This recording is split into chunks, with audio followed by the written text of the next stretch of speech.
السلام علیکم ورحمۃ اللہ۔ جی میرے پیارے بھائیوں اور میری معززات ماؤں بہنوں اور بیٹیوں، بلوغ المرام کتاب الطہارہ باب نواقض الوضوء، سبق نمبر ہے 22۔ بسم اللہ الرحمن الرحیم۔ عن انس بن مالک رضی اللہ تعالی عنہ ان النبی صلی اللہ علیہ وسلم احتجم وصلی ولم یتوضأ، اخرجہ دارقطنی ولینہ۔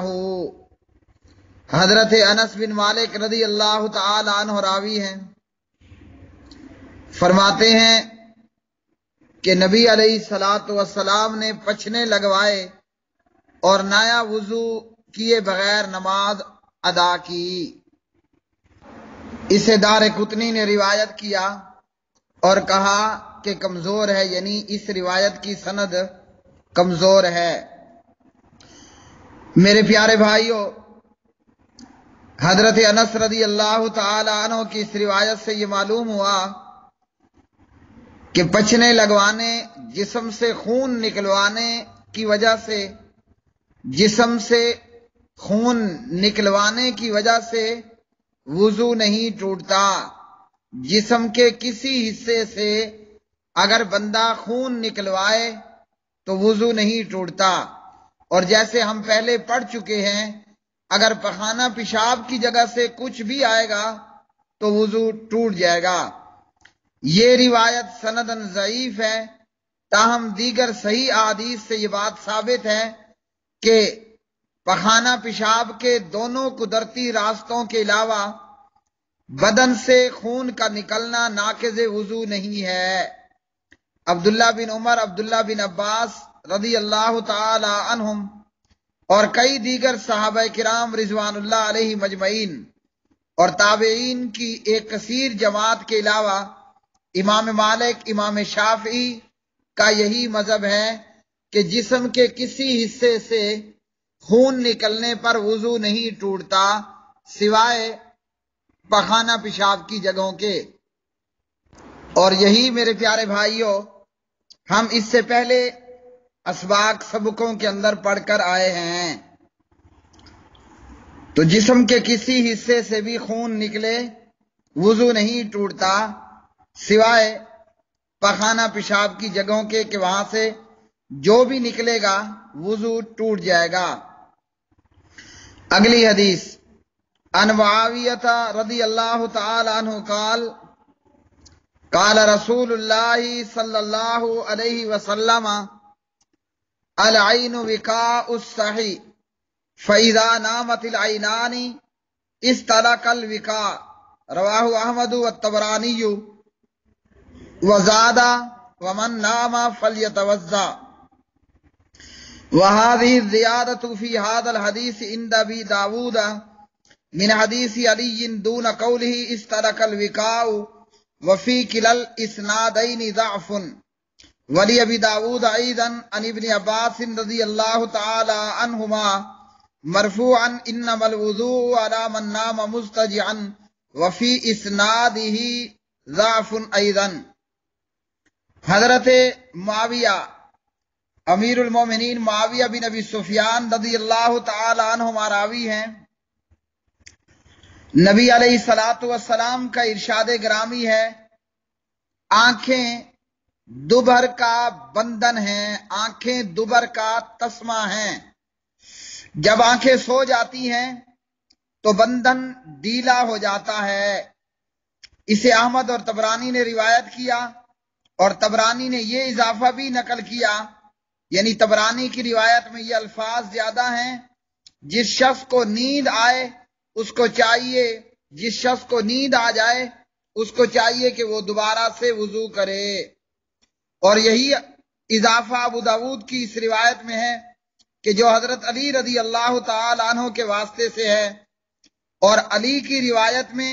اس طرح الوقاء بندن کھل جاتا ہے، یہ عبارت نہیں ہے، اور یہ دونوں سندیں ضعیف ہیں۔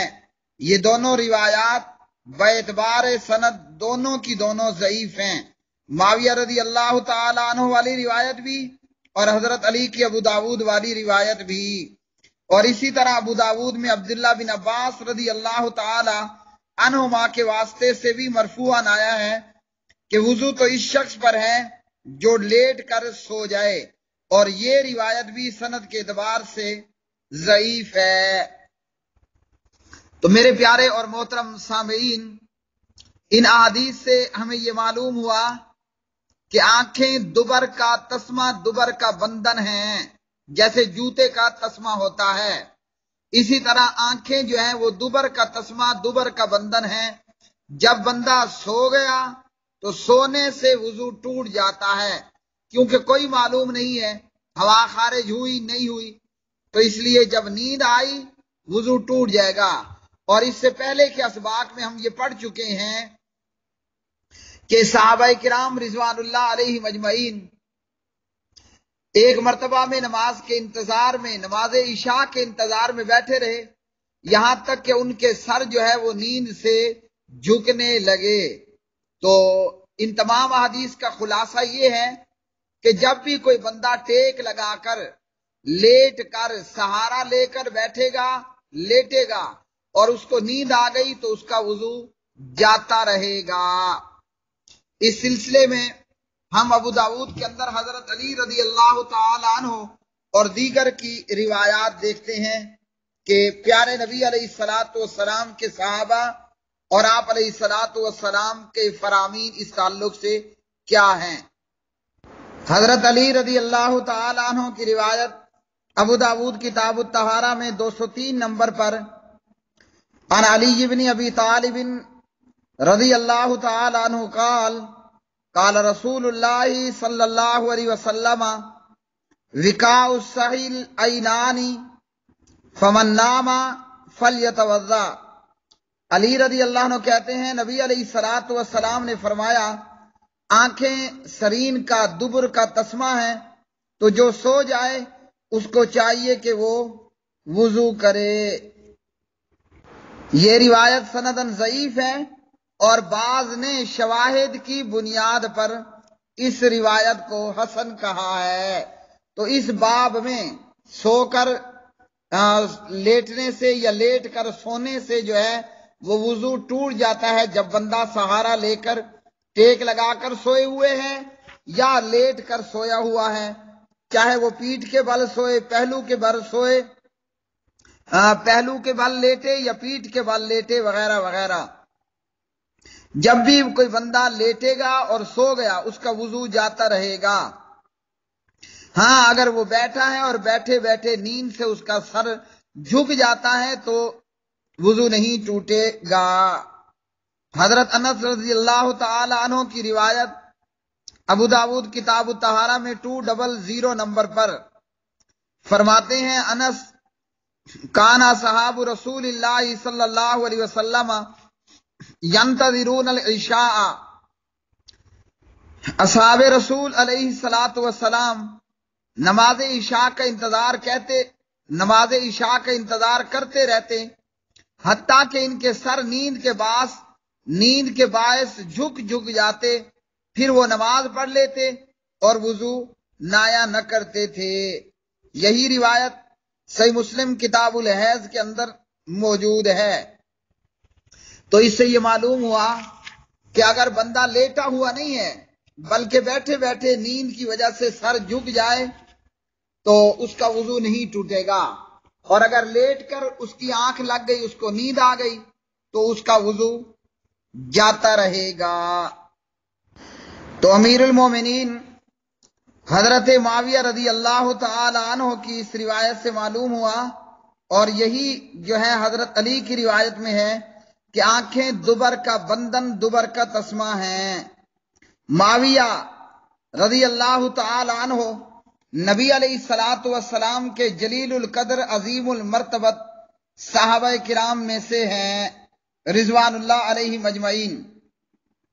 ان کے والد بزرگوار کا نام ابو سفیان بن حرب، فتح مکہ کے موقع پر معاویہ اور ان کے باپ جناب ابو سفیان رضوان اللہ علیہما ان دونوں نے اسلام قبول کیا۔ حضرت معاویہ رضی اللہ تعالی عنہ شام کے والی مقرر ہوئے۔ جب حضرت معاویہ کے بھائی یزید بن ابی سفیان کی وفات ہوئی جو کہ والی شام تھے، تو یزید بن ابی سفیان کی وفات کے بعد امیر المومنین خلیفۃ المسلمین امام برحق حضرت عمر بن خطاب رضی اللہ تعالی عنہ نے معاویہ کو شام کا والی مقرر کیا، اور حضرت عمر کے مقرر کردہ یہ والی جناب معاویہ اس شام کی ولایت پر رہے حضرت علی رضی اللہ تعالی عنہ کے عہد خلافت تک۔ اور جب حضرت حسن بن علی رضی اللہ تعالی عنہ خلیفہ بنے اور خلافت سے دستبردار ہوئے، تو حسن کی خلافت سے دستبرداری کے اعلان کے بعد جناب معاویہ بن ابی سفیان کی بیعت کی گئی اور مومنوں اور مسلمانوں کے بالاتفاق امام اور خلیفہ ٹھہرے، اور یہ خلافت ان کو 40 ہجری میں جو ہے وہ ملی، 60 ہجری تک یہ خلیفہ رہے، اور پھر رجب کے مہینے میں وفات پائی۔ اس وقت امیر المومنین معاویہ بن ابی سفیان رضی اللہ تعالیٰ عنہ کی عمر جو ہے بوقت وفات 78 برس تھی۔ رجب کے مہینے میں حضرت معاویہ نے وفات پائی، اور اہل تشیع رجب ہی کے مہینے میں کنڈے کرتے ہیں امام جعفر کے نام پر، جبکہ کہا یہ جاتا ہے کہ دراصل حضرت معاویہ رضی اللہ تعالیٰ عنہ کی وفات کی خوشی پر یہ کام کرتے ہیں، لیکن تکیہ کرتے ہوئے اسے امام جعفر کے کنڈوں کا نام دیتے ہیں۔ تو بہرحال یہ بطور ثواب میں نے اپنے امام اور اپنے امیر جناب معاویہ رضی اللہ تعالی عنہ کا تھوڑا سا تذکرہ کر دیا تاکہ ایمان میں اضافہ ہو جائے، اور اللہ کے ہاں میرے یہ بول، میرے یہ کلمات میری دنیا آخرت کی کامیابی کے لیے لکھ دیے جائیں۔ اگلی حدیث عن ابن عباس رضی اللہ تعالی عنہما ان رسول اللہ صلی اللہ علیہ وسلم قال یاتی احدکم الشیطان فی الصلاة فینفخ فی مقعدته فیخیل الیہ انہ احدث ولم یحدث فاذا وجد ذلك فلا ينصرف حتى يسمع صوتا او يجد ريحا اخرجه البزار واصله في الصحيحين من حديث عبد الله بن زيد رضي الله تعالى عنه ولمسلم عن ابي هريره رضي الله تعالى عنه نحوه وللحاكم عن ابي سعيد مرفوعا اذا جاء احدكم الشيطان فقال انك قد احدثت فليقل انك كذبت اخرجه ابن حبان بلفظ فليقل في نفسه۔ حضرت عبداللہ ابن عباس رضی اللہ تعالی عنہما اس حدیث کے راوی ہیں۔ پیارے نبی علیہ الصلوۃ والسلام نے فرمایا، نماز میں تم میں سے کسی کے پاس شیطان آتا ہے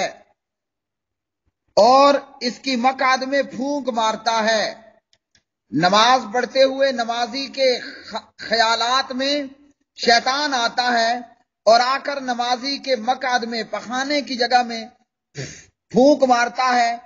پھر ساتھ میں ہی بندے کے ذہن میں یہ خیال ڈال دیتا ہے، نمازی کے ذہن میں یہ خیال ڈالتا ہے کہ تم بے وضو ہو گئے ہو، حالانکہ نمازی بے وضو نہیں ہوا ہوتا۔ لہذا جب تم میں سے کوئی ایسا محسوس کرے، یعنی جس کو شک ہو جائے کہ میں بے وضو تو نہیں ہوگا، جب تم میں سے کوئی ایسا محسوس کرے تو ہوا کے خارج ہونے کی آواز سننے یا اس کی بدبو پانے تک نماز سے نہ پھرے۔ ہوا کے خارج ہونے کی آواز سننے یا اس کی بدبو پانے تک نماز سے نہ پھرے، یعنی نماز میں اگر وسوسہ ہوا کہ میں بے وضو تو نہیں ہوا، جب تک بھوسی پڑ کی آواز نہ آئے اس وقت تک نماز کو نہ چھوڑے، یا یہ کہ ہوا خارج ہوئی اور اس کی وجہ سے جو ہے وہ اس کو گندی سمیل آنے لگی اور اس حدیث کی اصل بخاری مسلم میں عبداللہ بن زید رضی اللہ تعالیٰ عنہ سے روایت ہے، اور صحیح مسلم میں ابو ہریرہ رضی اللہ تعالیٰ عنہ سے اسی کے مثل الفاظ مروی ہیں، اور امام حاکم نے ابو سعید کے واسطے سے مرفوعاً بیان کیا، جب تم میں سے کسی کے پاس شیطان آئے اور نمازی کے ذہن میں وسوسہ اور خیال ڈالے کہ تو بے وضو ہو گیا ہے، تو یہ شخص یعنی نمازی جس کو ذہن میں یہ خیال آیا کہ کہیں میں بے وضو تو نہیں ہو گیا، تو یہ شخص جواباً شیطان سے کہے تو جھوٹ بولتا ہے۔ اسے ابن حبان نے ان الفاظ کے ساتھ روایت کیا ہے کہ وہ شخص اپنے دل میں کہے کہ تو جھوٹا ہے، یعنی نماز میں آپ کو خیال آ گیا کہ کہیں میں بے وضو تو نہیں ہو گیا، تو دل کے اندر، زبان سے نہیں کہنا، دل کے اندر ہی کہے کذبتا انکا کذبتا، اے شیطان تو جھوٹا ہے۔ میرے پیارے بھائیوں، بلوغ المرام کتاب الطہارہ باب نواقض الوضو اس حدیث پر ختم ہوا۔ اس سے آگے باب ہوگا باب آداب قضاء الحاجتی۔ تو اس حدیث سے ہمیں کیا معلوم ہوا؟ ہوتا یہ ہے کہ نمازی نماز پڑھ رہا ہے، اسے اپنے مقعد میں ایسا لگتا ہے، یعنی جسم پر ہوا محسوس ہوتی ہے، حالانکہ نہ اس نے آواز سنی ہوتی ہے، نہ اس کو ہوا خارج ہونے، پھوسی کے نکلنے کی گندی سمیل آئی ہوتی ہے، مگر مقعد کے آس پاس مقعد میں ایسا لگتا ہے جیسے کوئی ہوا لگی ہو۔ تو یہ کام کون کرتا ہے؟ یہ ابلیس مردود، شیطان مردود یہ کام کرتا ہے۔ اس حدیث سے ہمیں یہ معلوم ہوا کہ شیطان ایسی گھٹیا حرکتیں نمازی کے ساتھ بھی کر گزرتا ہے، اور اس کا مقصد کیا ہوتا ہے؟ شیطان کا مقصد ہوتا ہے کہ نمازی کا خشوع خضوع جو ہے وہ ختم ہو جائے۔ جب اس کے ذہن میں کشمکش چلے گی کہ یار بے وضو تو نہیں ہو گیا، تو نماز کا خشوع خضوع ختم ہو جائے گا، اور شیطان نہیں چاہتا کہ نمازی نماز پڑھتے ہوئے نماز کے خشوع خضوع کا اہتمام کرے اور نماز کو خشوع خضوع کے ساتھ پڑھے، جبکہ اللہ سبحانہ و تعالیٰ نے قرآن مجید میں کیا فرمایا؟ قد افلح المؤمنون، مومن کامیاب ہو گئے، الذین هم فی صلاتهم خاشعون، وہ جو اپنی نمازوں میں عاجزی کرنے والے ہیں، والذین هم عن اللغو معرضون، وہ جو لغو باتوں سے اعراض کرنے والے ہیں۔ تو نماز کا تقاضا یہ ہے کہ نماز کے اندر خشوع خضوع ہو، جبکہ شیطان کو یہ بات پسند نہیں ہوتی، اس لیے شیطان ایسے اوچھے ہتھ کنڈوں پر اتر آتا ہے۔ جب بھی کسی کو ایسا محسوس ہو تو وہ اس وقت تک نماز کو نہ چھوڑے، نہ اپنے ذہن میں خیالات کو آنے دے جب تک کہ اسے ہوا گیس کا نکلنا جو ہے وہ سن لے، یا یہ کہ اس کو گندی سمیل آنا شروع ہو جائے۔ میرے پیارے بھائیوں، اس حدیث سے ہمیں یہ معلوم ہوا کہ شیطان کے وسوسے آنے پر نماز میں دل کے اندر کہنا ہے انکا کذبتا، اے شیطان تو جھوٹا ہے، تو جھوٹ بولتا ہے۔ میرے پیارے بھائیوں، آج کے سبق سے ہمیں یہ معلوم ہوا کہ جو بندہ لیٹ کر سو گیا اس کا وضو جاتا رہے گا، اس کو وضو دوبارہ کرنا ہوگا، اور اسی طرح نماز میں خیالات آئیں تو یہ کہنا ہے بے وضو ہونے کے حوالے سے۔ اور دیگر احادیث میں جب نماز میں شیطان وسوسے ڈالے، اعوذ باللہ من الشیطان الرجیم پڑھیے، بائیں طرف 3 مرتبہ تھوک دیجئے۔ بلوغ المرام کتاب الطہارہ باب نواقض الوضوء سبق نمبر 22۔ اللہ تعالی عمل کرنے کی، نیک اعمال کرنے کی توفیق عطا فرمائے۔ اللہ ہماری زندگیوں کو کتاب و سنت کی خدمت پر لگا دے، ہماری رات بھی، ہمارا دن بھی، اور ہمارا شب و روز ہر وقت۔ اللہ کرے کہ ہماری آگے جو زندگی باقی رہ چکی ہے، ہماری اس زندگی کا زیادہ سے زیادہ حصہ ہماری زبان پر قال اللہ قال رسول کے خوبصورت گیت ہوں، اور ہمارے کانوں میں قال اللہ قال رسول کے خوبصورت ترانے گونجتے رہیں۔ اللہ تعالیٰ قبول فرمائے۔ وما علینا الا البلاغ المبین۔